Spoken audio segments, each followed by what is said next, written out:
तो फिर भगवान की भक्ति करने का लाभ क्या है? बताओ, भगवान की भक्ति क्यों की जाती है?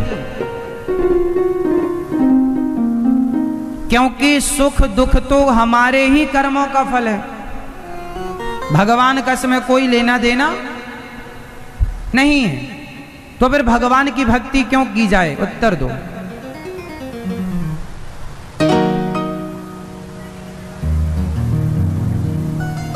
कोई ये सवाल आपसे कर दे तो आप क्या उत्तर देंगे?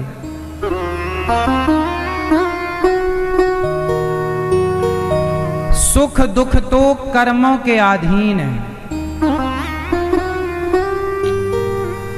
सुदामा जी के भाग्य में दुख था, उनके मित्र द्वारिकाधीश थे, पर भाग्य में दुख था तो भोगना पड़ा। आखिरी में धन धान्य भी मिला, वो सुख भी मिला, सुख भी मिला और दुख भी मिला। कुंती बुआ, इन्हें जिंदगी भर दुख मिला पर सुख भी मिला। तो सुख दुख तो कर्मों के अनुसार मिलता जाएगा। भगवान राम को भी दुख मिला, जो भगवान है।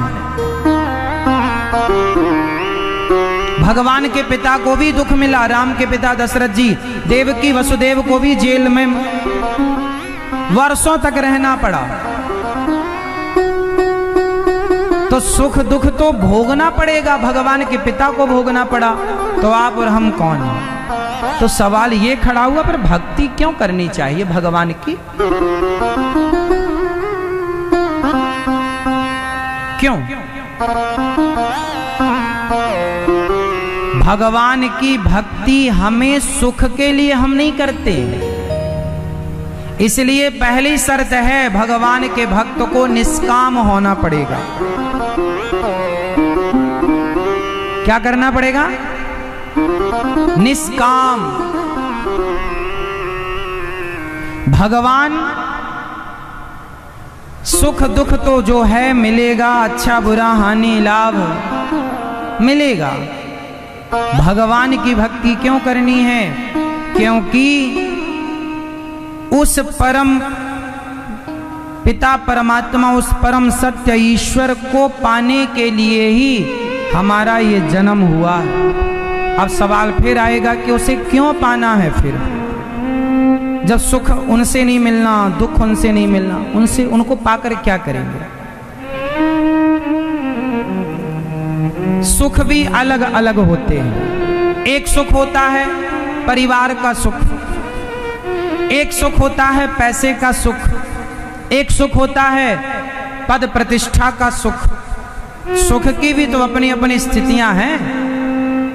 नेता वो पद के सुख के लिए भागते हैं, गरीब पैसे के सुख के लिए भागता है, कामी आदमी स्त्री के सुख के लिए भाग रहा है।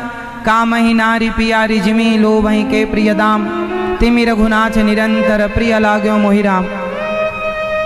तो जैसे कामी स्त्री कामी पुरुष, ये स्त्री पुरुष के पीछे भागते हैं, लोभी धन के पीछे भागता है, नेता पद प्रतिष्ठा के पीछे भागते हैं। इनका सबका अपना अपना सुख है। उसी तरह एक और सुख है,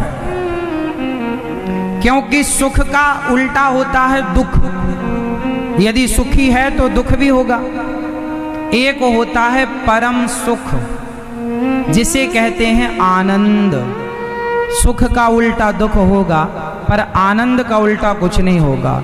इसलिए संसार में सुख है। यदि सुख चाहते हो तो कर्मों से ही सुख दुख मिलता रहता है, लेकिन इस सुख से ऊपर उस आनंद की ओर बढ़ना चाहते हो तो भगवान की शरण में जाने से परम आनंद की अनुभूति होती है, परम आनंद मिलता है। और वो आनंद का स्वाद कैसा है? वो आनंद का स्वाद वैसा ही है जैसे आप गूंगे को गुलाब जामुन खवाओ और गुलाब जामुन खवाकर पूछो कि कैसा लगा,